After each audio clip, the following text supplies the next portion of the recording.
Hi everyone, welcome to your July 2019 tarot reading.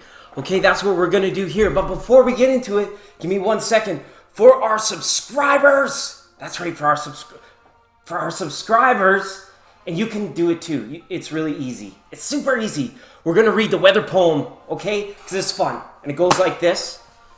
Oh, and remember, if you're watching, okay, this is for sun, moon, earth. If you're cross-watching, that's like your earth sign. That's like, it's a person I want to be with. Okay, remember that. For your earth and rising and Venus too. Okay, cool for Venus.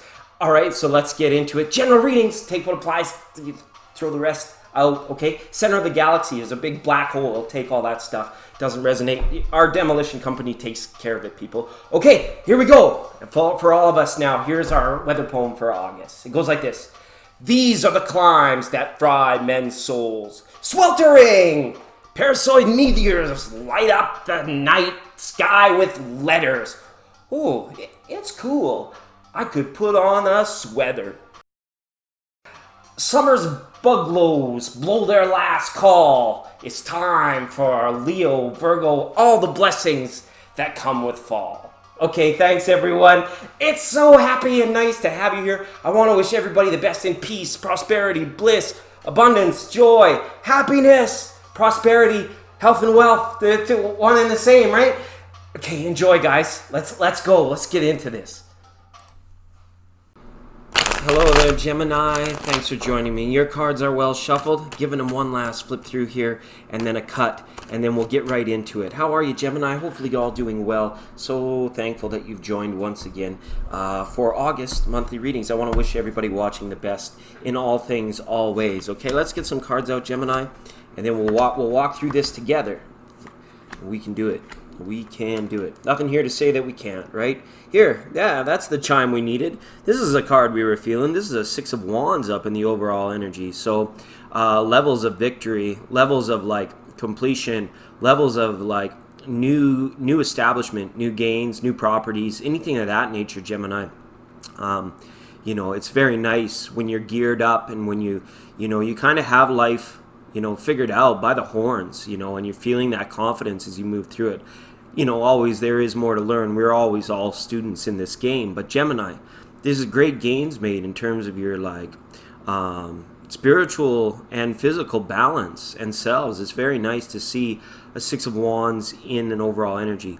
The wreath that comes with this is symbolic of union, and for some it could even mean like levels of surrender by you or another party for the greater concept of like mutualism, like let's let it all just like why can't we all just get along, or why can't we be friends, right? That kind of thing. Six of Wands is nice there. Here you are. We're aware, Tarot, this is a reading for Gemini, and she's the Queen of Swords is here to let you know there's nothing required at this time other than to be the fullness of yourself. There's nothing coming along that's really going to shake things up or like move you or like, get you in a tizzy or anything like that. It looks like some pretty smooth sailing. The Queen of Swords is just out there like a captain of a ship, just being like, set the course, we'll drive by it, we'll go straight forward. This has some very quick forward moving action to it as well.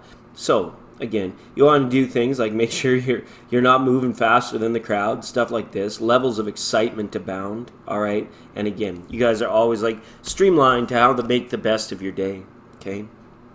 Creative centers, we've got, things becoming more clear for you in terms of like initiating your creative talents or, making time to schedule for creative talents, things of this nature, okay?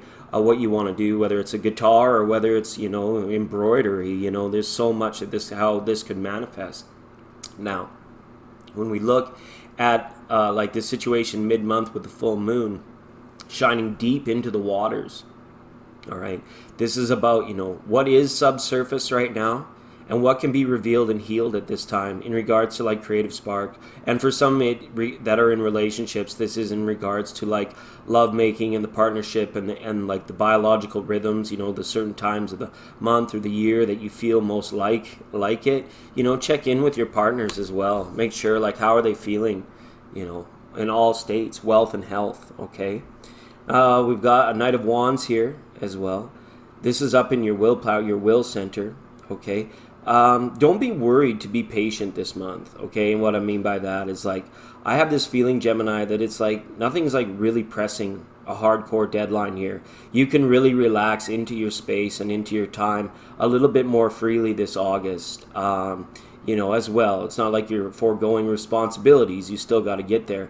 But there is time to like whoa the horsey down, stop and get off, and like the proverbial smelling of the roses, like just taking some time to get this done, because you could be charging forward passionately and full of desire this month as well for like the things that you continue that you want to make manifest in your life. But this is saying like you can be stuck in and relaxed, letting things come very naturally, and about going with the flow for some of our Geminis here. Oh, okay. Now we've got another knight up here. So we got two of them, right? And they both carry great big sticks. Look at this. So when you look at something like this, you may be looking to corral a very fast-moving person in your environment or an energy. You might just be like wanting to set the mood, set the tone, just to see like somebody out of the ordinary, or somebody that you haven't seen in a long time pops in or pops by for a visit, and you're just like you're beside yourself. You can't even really, like, it's hard to fathom that this person is here right now. Those kinds of situations, the deep messages. And these nights as well, they cue you in to the time, to the adjustments that you need to make for where you want to be on your short term, on your performance goals, kinds of things. All right, Gemini. So that's good to have in your environment. The Queen of Wands, she's there. So there is support. There is communicative support. There is like good friendships. This is like homemade apple pie type stuff. This is really like sound advice. The light being able to shine in through togetherness, through fellowship, through the nurture of spirit, just in order to have a conversation about things getting better with people. And, for that occurring, it's just like, it's almost like you take on that bit of that supportive role, offering that friendly bit of advice, or, just checking in, as we mentioned before, with people. It's being like, where are you at? How are you feeling lately? And you'll be feeling like lending yourself a little bit more to that side of you, Gemini, where it's just like nurture, care, composed, all these things. So, and that's all right, because, for Gemini, don't worry about this. You're having a nice month, because you guys can relate to the two queens, to the two knights, right? All of that stuff. It speaks to the Gemini, the true nature of the Gemini. Okay.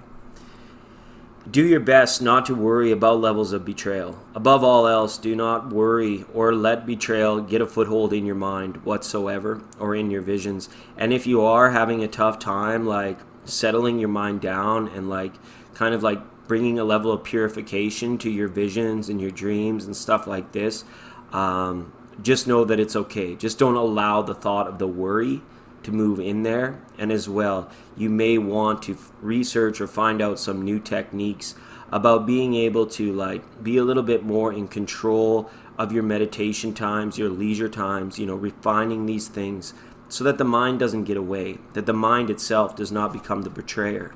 All right. It's very deep, I know. But then up here, King of Cups to Source. One of the other signs had this king. I think we just did the Taurus reading, and he was upright. Here he comes reversed, Gemini.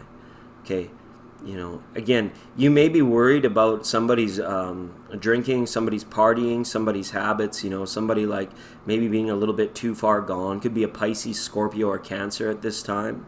Okay, or this could be something where it's like you may be feeling inclined to like intervene or really support somebody now.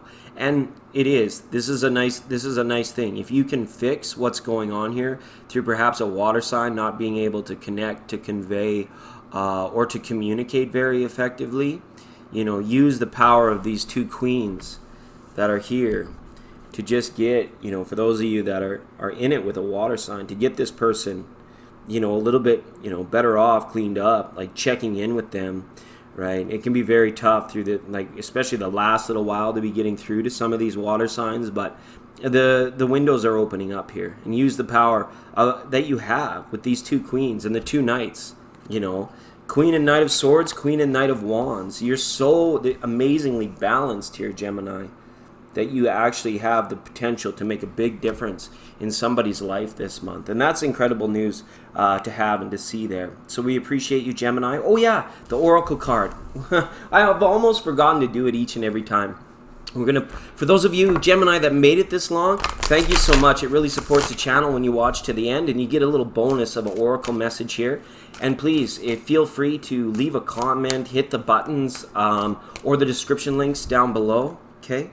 If you want to learn more about this place, okay? All right, and you've pulled the Oracle of Boundaries. So this is overall more like, kind of like the topic of the month, right?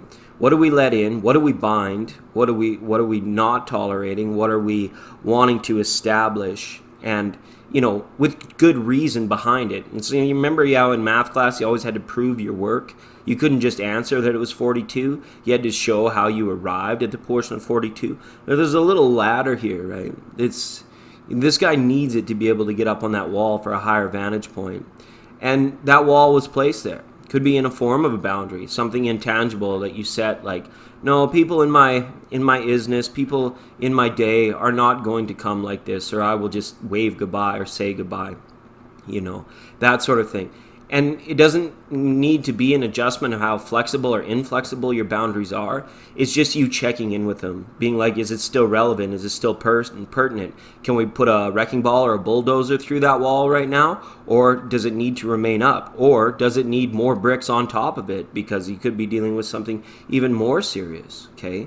But when these boundaries are here, when you have them, then something occurs. You can just rely on the fact that there's very little confusion. Remember, we had that moon reverse up. There would be very little confusion because you realize, you were quick to be attentive to the fact that you set that boundary, and then that's why you know, you engaged in the situation in the manner in which you did. There's no guesswork left after these boundaries have been established, and sometimes we have to check in with these and acknowledge them from time to time. And some of you could be just finding that, you know, situations are arising that are causing you to do just that. All right, so we'll leave it with that, Gemini. Thank you so much for being here. We'll see you all again very soon.